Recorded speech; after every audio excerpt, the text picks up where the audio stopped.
Ao Senhor toda honra, glória e louvor pelos séculos dos séculos. Quantos podem dizer glória a Deus? Se assente, por favor, tome seu assento. É interessante imaginar que quando você fala com pastores e líderes, você está falando com um público presente e um público ausente. Quem está me ouvindo diz amém? Amém. Me dê sua atenção, porque quando eu estou falando com cada um de vocês, necessariamente eu não estou falando apenas com uma pessoa, porque cada um de nós temos um povo e um rebanho a cuidar.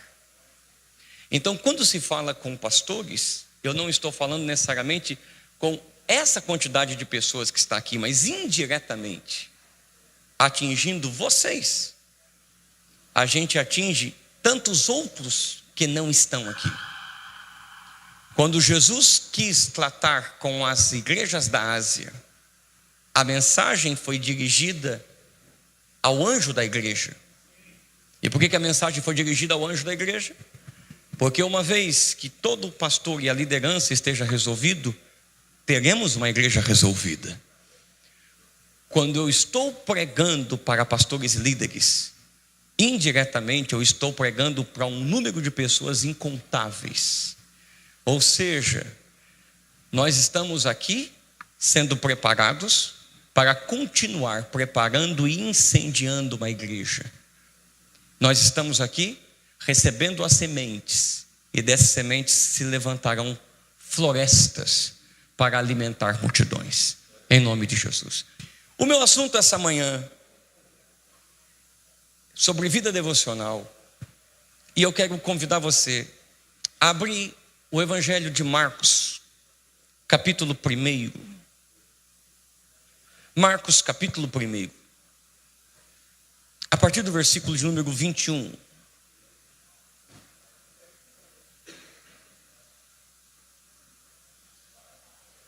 Marcos 1, 21, se você puder acompanhar comigo.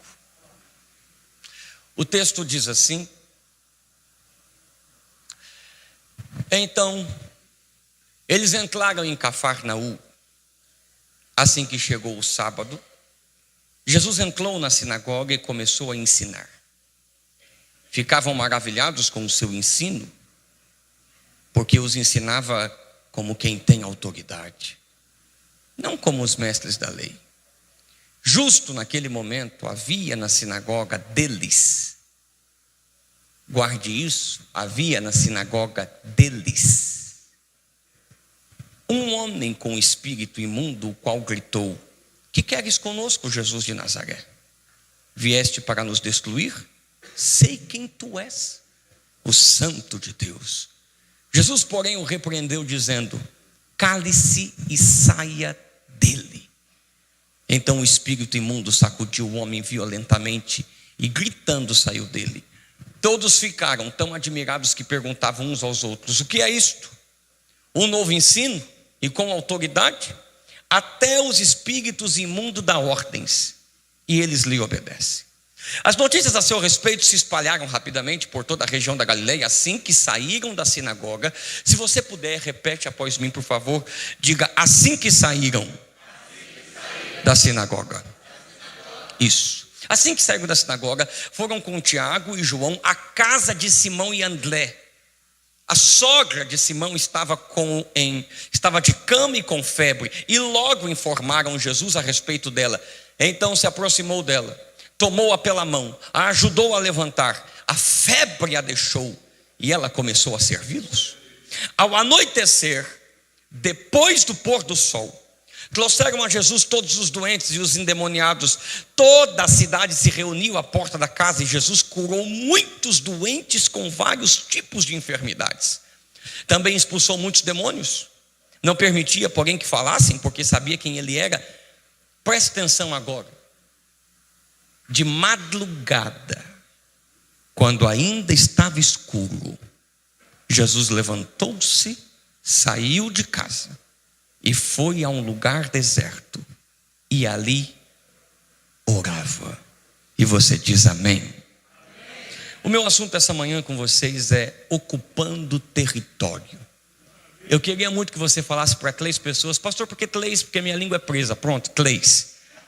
Fala para 3 pessoas, diga: ocupe esse território. Desse jeito você não vai ocupar nada. Diga: ocupe esse território. Espírito da glória, eu preciso da tua ajuda mais uma vez essa manhã.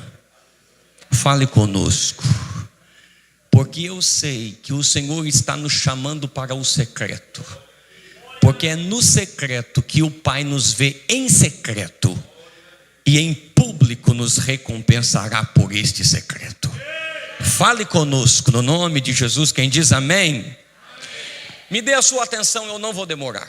Me dê a sua atenção. Gosto de uma frase que me acompanha. Sou jovem, mas prego há 26 anos. Por graça de Deus, sou pastor hoje e diretor de um instituto bíblico. E essa é a frase que me acompanha: bons hábitos fazem bons pastores. Bons hábitos fazem bons pregadores. Você não é o resultado do que faz uma vez. Você é o resultado do que faz todo dia. Vou dizer de novo. Você não é o resultado do que faz uma única vez. Aqui está o perigo de só ler Bíblia quando vai pregar.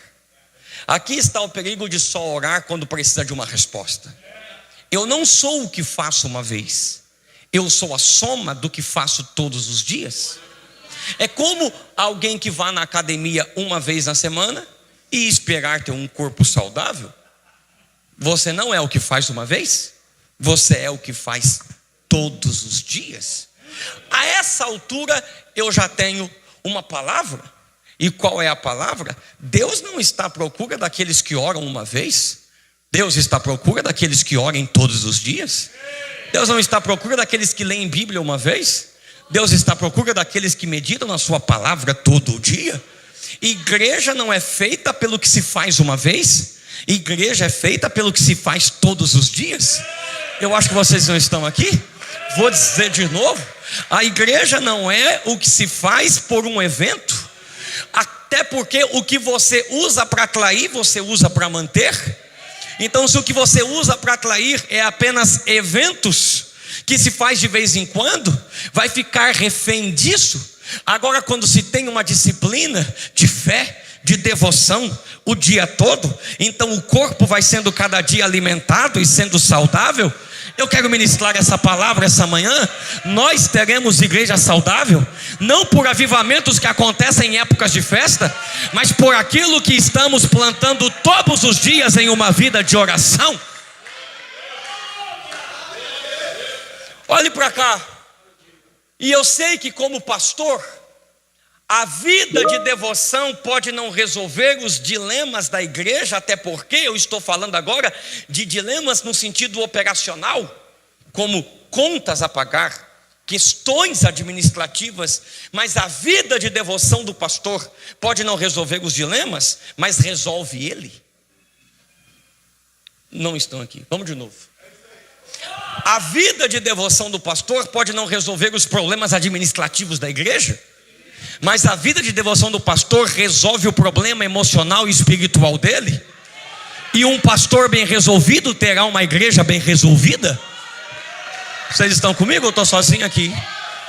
Ou seja, antes de procurar o livro caixa da igreja, procure a palavra de Deus todos os dias de manhã, porque você estando resolvido, a nossa igreja será resolvida. Vocês estão aqui? Ou seja, primeiro a minha devoção, depois a minha administração. Vocês estão aqui? Vamos de novo? Qualquer outro tema que seja falado, porque talvez esse tema, e eu vou te dizer, parece ser o mais fácil, mas é o mais ignorado. Até porque no dia a dia somos atormentados por tantos problemas, que possamos até pensar: mas será que eu não estou perdendo tempo? Será que eu não tenho que resolver tantas outras coisas? Mas esse é o grande problema. O problema é eu pensar que a igreja se resolverá por mim, por minha capacidade, e se esquecemos que em qualquer outra coisa, qualquer outra estratégia, ela só pode vir depois da primeira, que é falar com o dono da igreja, com o Senhor da igreja, com o rei da igreja, com o noivo da igreja. Eu estou dizendo que primeiro é a sua devoção e depois a sua administração. Eu quero que você entenda que a sua vida de devoção é o antídoto para não nos tornarmos personagens no púlpito.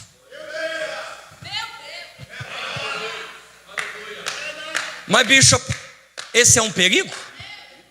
Esse é um perigo? Pastores, vocês sabem do que eu estou dizendo. Esse é um perigo.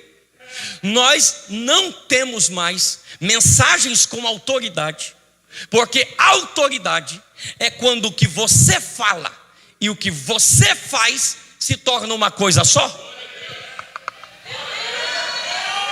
Mas se o que você fala não tem harmonia com o que você faz, então você não tem autoridade. Você pode ter show, pode ter pirotecnia, pode ter profissionalismo, mas a autoridade e a confirmação do Espírito é quando tem um alinhamento entre quem você é e o que você faz. Olhe para cá. Por que estamos vendo tantos shows de técnicas? Muito simples. Porque a vida no secreto está sendo cada vez mais ignorada. Quero lembrar vocês que quando Jesus nos ensinou sobre oração, a primeira coisa que Ele nos ensinou é como não orar. Ele nos ensinou a não sermos hipócritas. Porque hipocrisia, como vocês sabem, é máscaras. Ou seja, porque talvez evitamos o lugar da oração, porque lá eu não tenho como usar máscaras. Jacó, você pode dizer para o seu pai Isaac que é Esaú e ele acreditar. Eu quero ver você dizer para Deus que é Esaú. É por isso que em Gênesis 32, o anjo do Senhor vai fazer para Jacó a pergunta que o pai dele fez há 20 anos atrás: qual é o teu nome? É como se Deus dissesse: mente para mim. O que Deus está nos dizendo é: se você for resolvido no quarto secreto, então você não precisa de nenhuma máscara ou técnica quando subir no púlpito. Eu queria alguém aqui, porque antes de você acender uma fogueira aqui, acenda uma fogueira no quarto da sua casa, e o fogo de Deus lá vai incendiar aqui. Alguém está comigo ou eu estou sozinho aqui?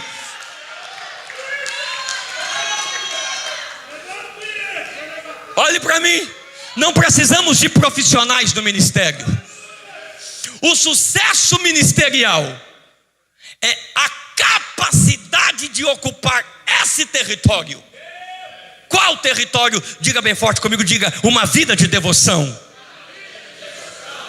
Lembre-se do homem que vai assumir a responsabilidade da transição de Moisés, Josué.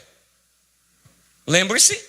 Então eu pensei que Josué está sendo chamado para ocupar um território, de ser a realidade de uma promessa que tem o peso de 500 anos. Não me ouviram? Começou com Abraão, Isaac, Jacó, Moisés. Moisés passa para Josué e Josué vai ser o executor de uma promessa que agora se torna realidade. Então eu pensei: qual é a estratégia que Deus dará para Josué? Quem me ouve diz amém? Amém. Olhe para cá. Eu pensei: como ele vai substituir o grande Moisés? Qual é a estratégia?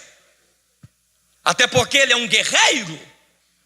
Aqui se aprende algo poderoso. O quê? A importância das transições e da geografia. As estratégias que Moisés usou no deserto não cabem em Canaã. O caráter de Moisés sim, mas as estratégias não. Nem o maná vai entrar em Canaã, porque maná é para o deserto. Canaã tem novidades da terra. Você não pode reclamar quando algumas coisas param na sua vida, porque se algumas coisas pararam, é sinal que você já entrou em uma nova dimensão e ainda não percebeu. Alguém recebe o que eu estou pregando aqui? Então eu pensei, qual é a estratégia que Deus dará para Josué? E por incrível que pareça, a estratégia que Deus deu a Josué, porque Josué vai ter que encerrar o luto. Acho que vocês não me ouvem. Vocês imaginem, pastores, você assumiu uma igreja em luto, 30 dias de luto. Josué tem que fazer o que eu chamo de pivô, o giro.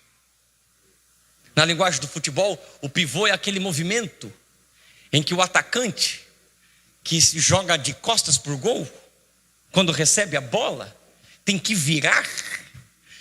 Ou Josué fica chorando pela morte de Moisés, ou para de chorar, faz o giro e toma posse de Canaã. Alguns de nós ainda estamos tentando reviver o que se foi, e você se esqueceu que o teu Deus prometeu que a glória da última casa sempre é maior do que a da primeira. Josué tem que fazer o giro, entrar na terra. Quem me ouve diz amém? A minha pergunta é: qual é a estratégia que Deus deu a ele? E eu pensei, Bishop, que Deus ia dar estratégias de guerra, ia dar, pastor, alguma direção de como ele teria que agir como comandante, capitão, até porque ele é um guerreiro. Mas para mim, estranhamente, a primeira e única estratégia que Deus dá é uma só. Acho que vocês não estão aqui. A estratégia de Deus é essa: seja forte, muito corajoso, e tenha o cuidado de obedecer toda a lei. Não deixe de mencionar estas palavras, medita delas de dia e de noite. A primeira estratégia não é sobre o que você vai fazer com o povo. A primeira estratégia é como você vai se relacionar com a minha palavra. Vocês estão me ouvindo? Eu estou sozinho aqui? Vou dizer de novo, tem alguém me ouvindo? Diga amém. Vou dizer de novo, a minha estratégia para você é: se você, Josué, tiver a sua vida devocional resolvida, se você, Josué, tiver a minha palavra na sua boca, se você, Josué, tiver a minha palavra na sua mente, o resto eu vou te direcionando com dia após dia. Eu acho que você não me ouviu. Como eu demorei para perceber que as duas derrotas, ou melhor, os dois problemas que Josué teve em Ai e Gibeon, foi porque ele deixou de orar. Não estão aqui? Por que Israel perdeu para Ai? Porque aquela vez Josué não orou e confiou no seu próprio recurso. Porque Josué foi enganado pelos gibeonitas. Porque Josué não orou e confiou na aparência. O dia que um pastor deixa a sua vida de devoção, ele está prestes a ser enganado. Eu ministro que toda enganação, todo espírito de Jezabel, todo espírito de Balaão saia em nome de Jesus, porque nós vamos voltar para o quarto secreto da oração, e é lá que o Espírito vai revelar. Tem alguém comigo aqui? Não há Jordão que te pague, não há muralha que te pague. Maior é o que está conosco do que aquele que está no mundo. Tem alguém essa manhã que acredita que Deus tem uma estratégia e tudo começa com a sua vida de devoção? Alguém recebe? Uns confiam em carros, outros confiam em cavalos. Eu farei menção do nome do Senhor. Quem pode dar o maior brado de adoração agora?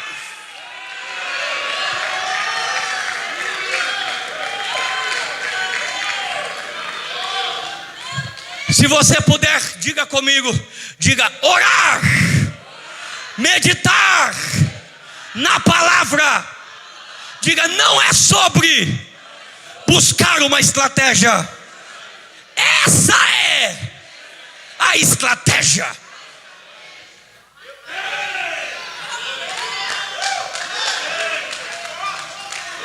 Olhe para cá, olhe para cá. Alguns anos atrás, a nossa igreja estava iniciando. Eu tinha que pastorear várias áreas ao mesmo tempo. Pregava 3 vezes na semana.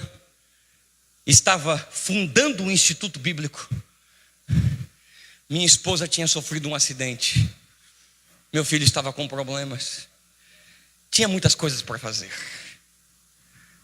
E então, deixei de lado a minha vida devocional, até porque são mais de 20 anos pregando. E esse é o problema quando você acha que sabe como fazer, e você usa técnicas para fazer. E o meu problema, e o nosso problema, é continuar fazendo igreja, sem perceber que o Espírito Santo está batendo na porta do lado de fora. Então eu estava cansado, e eu orei: Senhor, o que é que está acontecendo? Deus me disse: você ignorou o fundamento. E eu: qual fundamento? Então o Senhor me fez lembrar que qual é a razão pelo qual temos diáconos na igreja? Temos obreiros na igreja por uma razão. Vocês se lembram? Atos capítulo 6. Para que se tem obreiros na igreja? Porque os serviços e a ocupação na igreja estava arrancando a vida de oração e devoção dos apóstolos.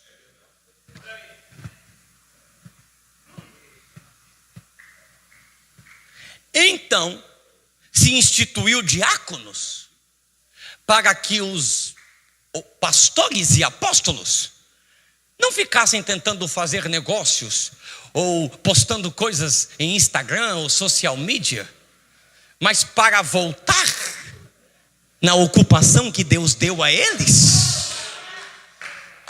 Quando você abandona a sua vida devocional, você despreza a lealdade dos obreiros que te servem e abandona o fundamento da vida pastoral. Porque se pregamos a palavra de Deus, precisamos passar tempo com Ele.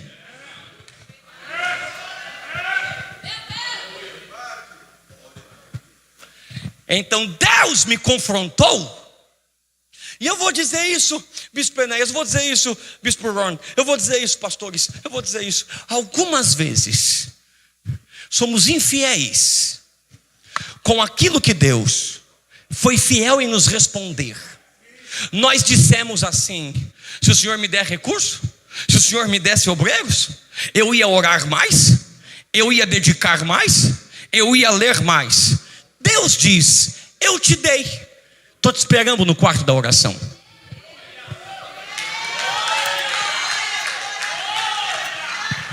Vocês estão comigo ou eu estou sozinho aqui?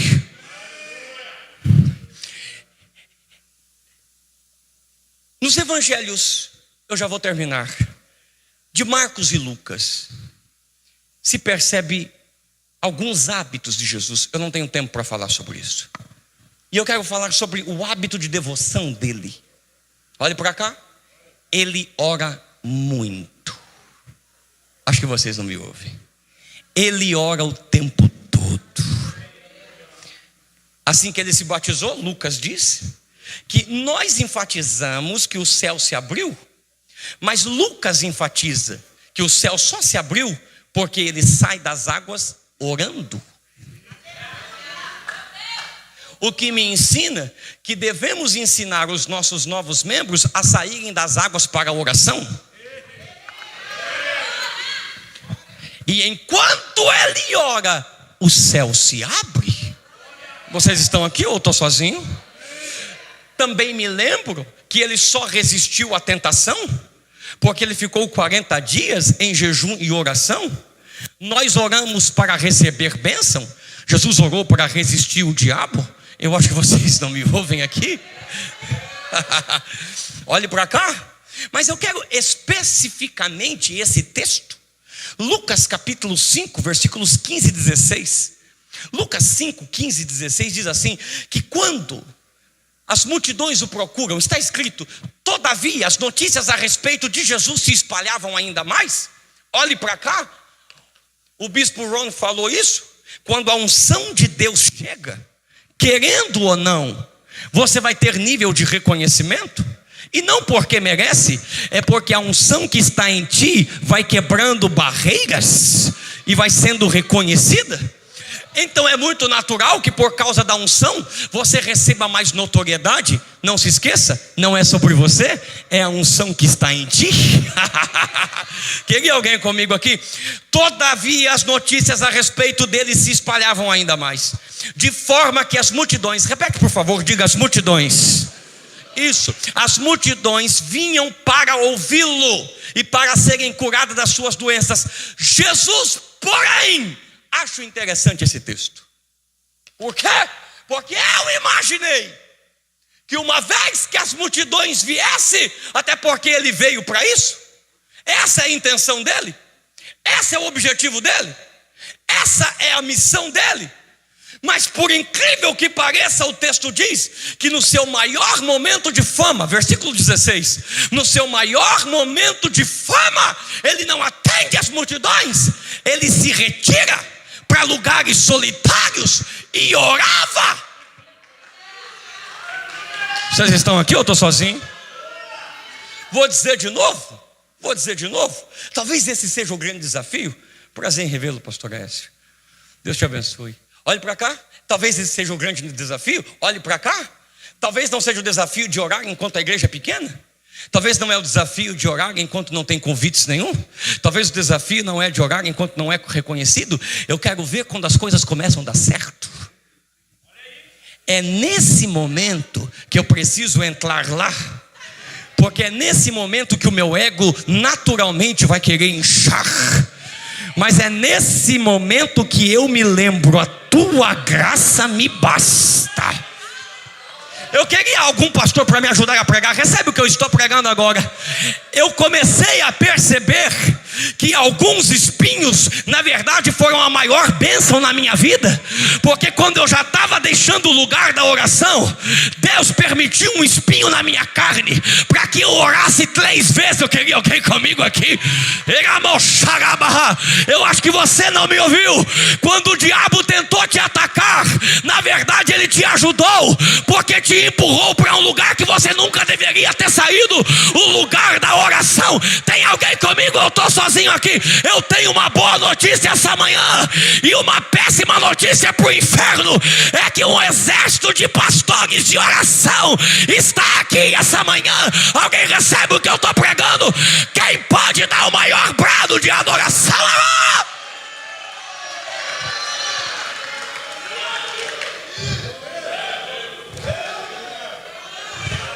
Olhe para cá.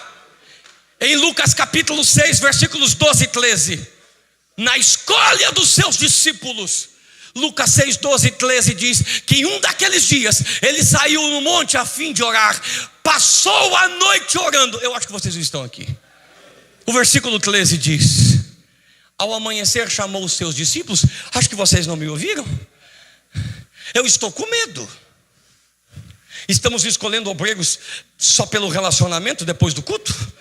Estamos escolhendo pastores só pela capacidade financeira ou intelectual? Mas Jesus escolheu depois de uma noite inteira de oração. Até porque Jesus nunca nos mandou escolher obreiros. Ele nos mandou orar para que tivéssemos discernimento, para que Deus enviasse para a sua seara. Vocês estão aqui ou eu estou sozinho aqui? Eu quero ministrar na sua vida, porque é tão importante uma vida de oração, porque até para escolher Judas, Jesus orou. Acho que vocês não me ouviram, porque se essa escolha vem da vontade de Deus, então Judas não é problema seu, Judas é problema de Deus. Vocês estão aqui ou eu estou sozinho? O que significa que eu não tenho tempo para ficar com raiva de Judas, porque Judas não é problema meu. Eu vou lavar os pés de Judas, porque Judas é problema do meu pai, e eu vou continuar com o meu propósito. Alguém recebe o que eu estou pregando aqui?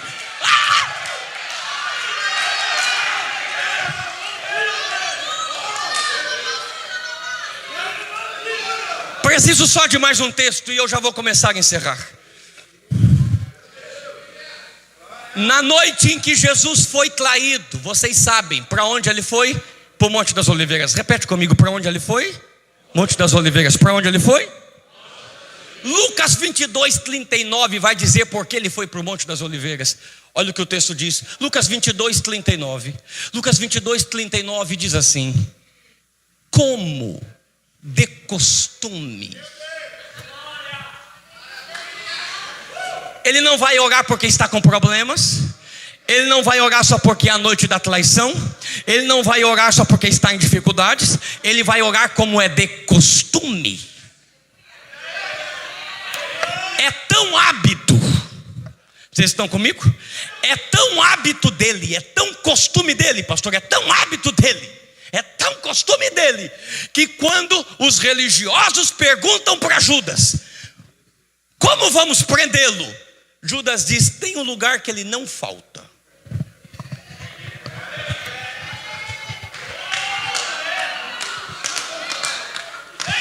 Isso surge uma preocupação, porque se o inimigo fosse te procurar em um lugar que você não falta, onde ele iria?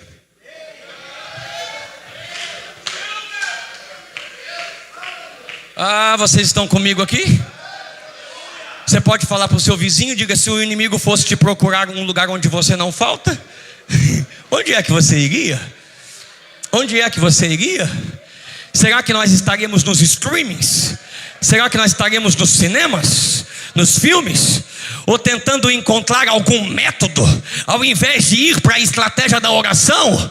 Pois eu quero ministrar que se a próxima vez que o inimigo for nos procurar, vai nos encontrar de joelhos dizendo: seja feita a tua vontade, não a minha. Eu queria 10 comigo aqui agora, e eu vou ainda mais. Nós seremos como Daniel. Se quiser nos matar, vai ter que me matar orando, porque eu prefiro morrer orando do que viver sem orar. Eu queria alguém comigo aqui. Mas a vida de oração de Daniel fez um rei pagão abandonar a festa e ficar orando inteiro. Quando você ora, essa influência vai tomando conta da tua casa, da tua família, da tua igreja. Posso ministrar até alguém receber? Eu estou ministrando que uma chama de oração vai invadir o teu lar, a tua família, a tua casa. Será que tem alguém aqui que pode dar o maior brado de adoração? Eu sinto glória de Deus descendo aqui. Levante as mãos em adoração agora. Será que tem alguém que acredita no que eu estou ministrando? Deus te chamou para ocupar o território. Será que tem alguém aqui que pode dar o maior brado de glória agora?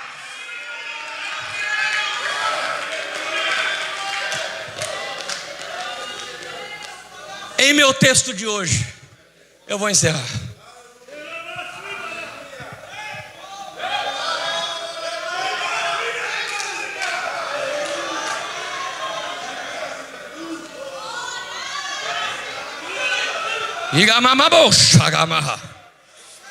Em meu texto de hoje, eu vou encerrar. Marcos 1:21. Me dê a atenção de vocês, eu vou encerrar, por favor. Me ouçam. Alguma coisa me preocupa nesse texto. Quando eu estive em Israel, em Cafarnaum,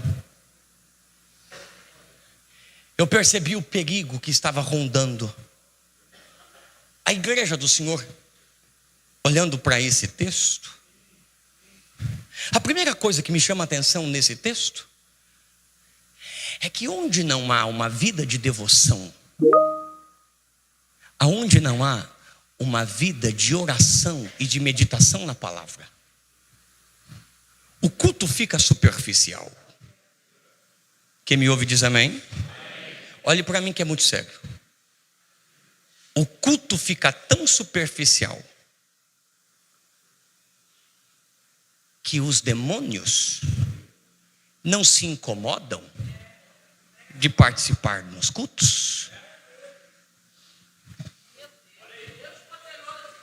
Olha o que o texto diz, está escrito lá, versículo de número 22.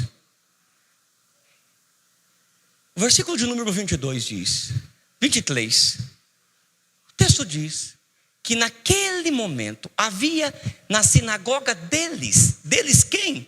Dos mestres da lei, que ensinavam bem, mas não tinham autoridade, um homem com espírito imundo, e que apenas se manifestou no dia em que Jesus estava. Tem uma preocupação do inimigo ficar escondido nos nossos cultos? Nós estávamos conversando na sala e aprendendo com o bispo. E amado pastor, o senhor disse uma realidade poderosa. Está ficando tão estranho, porque um ensino está entrando a ponto das pessoas acharem estranho quando espíritos malignos saem. Mas nos cultos em que Jesus estava presente era normal?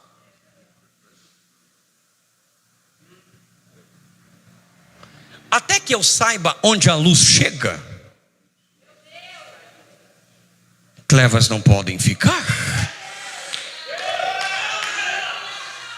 Eu estou ministrando e eu creio que vamos viver isso.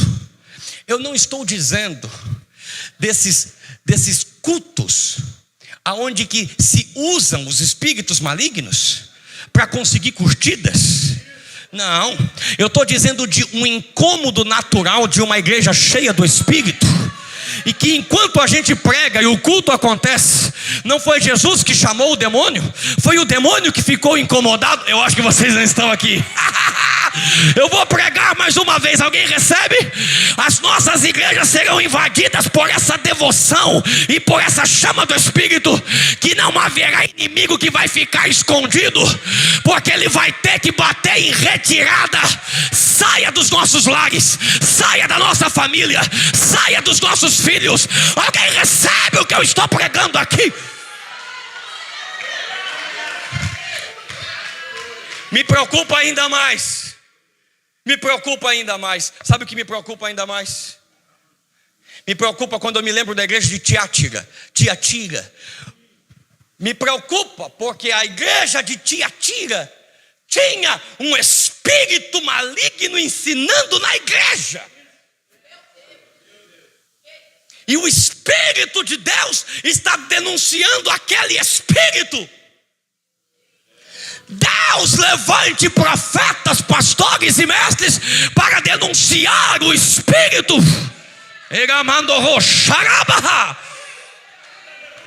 Mas me ouça, quem me ouve diz amém?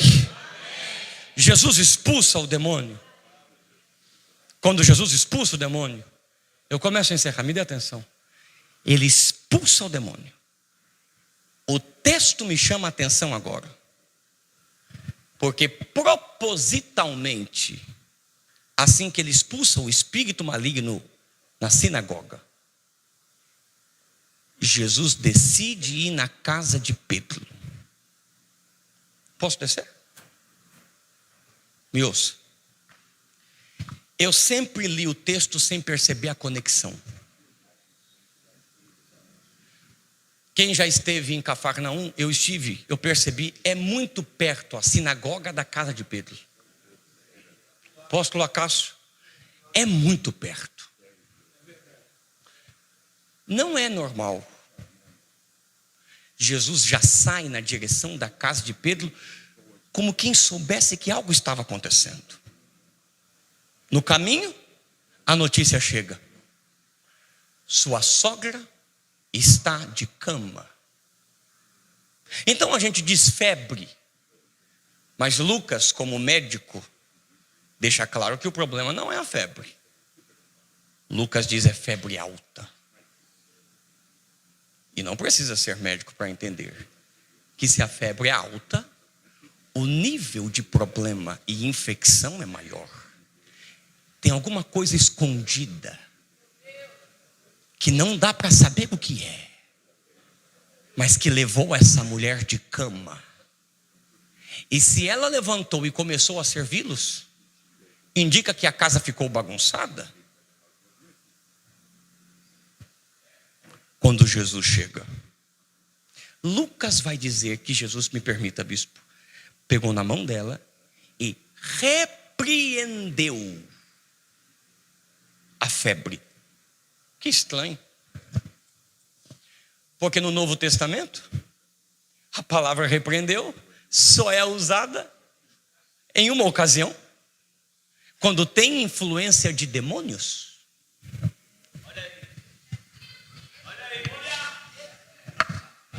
Ele repreendeu o demônio do gadareno, ele repreendeu o demônio na sinagoga, ele repreendeu o vento e o mar, porque estava indo em Gadara, influências demoníacas. Ele repreende a febre de Pedro. Não perceberam? Não perceberam o ataque do diabo? Se ele não pode roubar o teu culto, ele quer roubar a paz da tua casa. Vocês não vieram, vocês não estão aqui, vocês não estão aqui. Mas Jesus está dizendo que o culto não pode acabar no culto. Então você tem que levar o culto para dentro da tua casa e arrancar aquele inimigo de lá. Eu não havia percebido, bispo, que o inimigo já percebeu o que Jesus quer fazer. Se Jesus não tem liberdade na sinagoga por causa dos mestres da lei, Jesus vai continuar fazendo o que veio fazer. Onde? Na casa de Pedro. Alguém recebe o que eu estou pregando? Eu estou sozinho aqui. Então Jesus expulsa os demônios. Eu acho que você não me ouve. Senta na casa de Pedro, está escrito lá. E de repente a casa de Pedro vira a rua Azusa daquela época. Queria alguém comigo aqui? O texto bíblico diz que todos que chegavam, ele expulsava demônios e não deixava demônio falar, porque aqui demônio não tem que falar. Quem fala é ele, quem diz é ele, quem obedece, quem manda aqui é ele. Mas calma, eu encerro agora. Fechei minha Bíblia, senão os bispos vão me mandar embora. Olhe para cá. Olhe para cá. Jesus vai dormir. Pastores, depois do domingo à noite, eu não sei se vocês têm 2 cultos, na nossa igreja temos. Como é que você chega domingo à noite?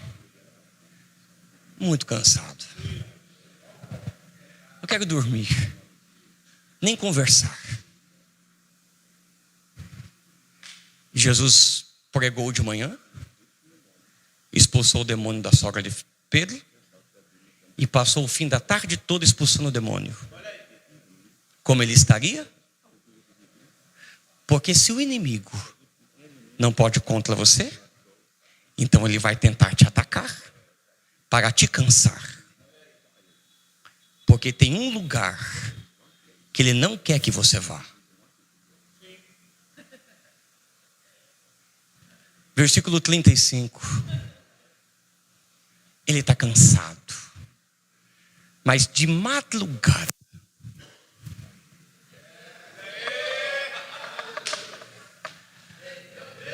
o inimigo não vai roubar esse lugar. Porque se o inimigo rouba a minha devoção, então eu acho que esse texto tem que ser de trás para frente. Porque se o inimigo rouba a minha devoção, então a minha casa fica vulnerável e o culto perde o sentido. Acho que vocês não me ouviram. Então, para que aconteça milagres no culto e a minha casa fica protegida, eu preciso vencer o meu cansaço, a minha preguiça emocional e ir para um lugar que só eu posso ir. Meu bispo não pode fazer por mim, meus pastores não podem fazer por mim. Esse é o meu momento. Eles podem orar por mim, mas a minha experiência com Deus não pode ser substituída por nada e por ninguém. Eu queria alguém comigo aqui. Então Jesus diz: você tem que ter coragem de renunciar ao próprio corpo, para levantar de manhã e dizer: esse território o diabo não vai roubar de mim, porque se ele roubar a minha vida de devoção, ele roubou tudo. Mas se eu tiver firme a minha vida de devoção, não há inimigo que vá suportar. Eu queria 10 comigo aqui. Eu vim nessa manhã para pregar para alguém, e a palavra de Deus é: antes de querer pregar bem, ore bem. Antes de querer estudar bem, ore bem. O Senhor manda eu te dizer: se você correr para o quarto secreto da oração, não haverá demônio que resista e não haverá inferno que possa resistir. Eu queria alguém comigo aqui. Eu vou pregar até alguém receber. Ó Deus, é a minha oração. Ó Deus, faz das nossas igrejas aquilo que aconteceu em Atos capítulo 4. Enquanto eles oravam, estremeceu o templo. Eu estou ministrando que tem um terremoto de avivamento vindo sobre a tua vida, sobre a tua igreja, sobre a tua casa, sobre a tua família. Alguém recebe ou eu estou sozinho aqui? Eu vou pregar até alguém receber. Levante as tuas mãos se você puder e quiser. Todo inimigo que quer roubar a nossa vida de oração e de devoção, eu te expulso em nome de Jesus. Quem pode dar o maior brado de glória?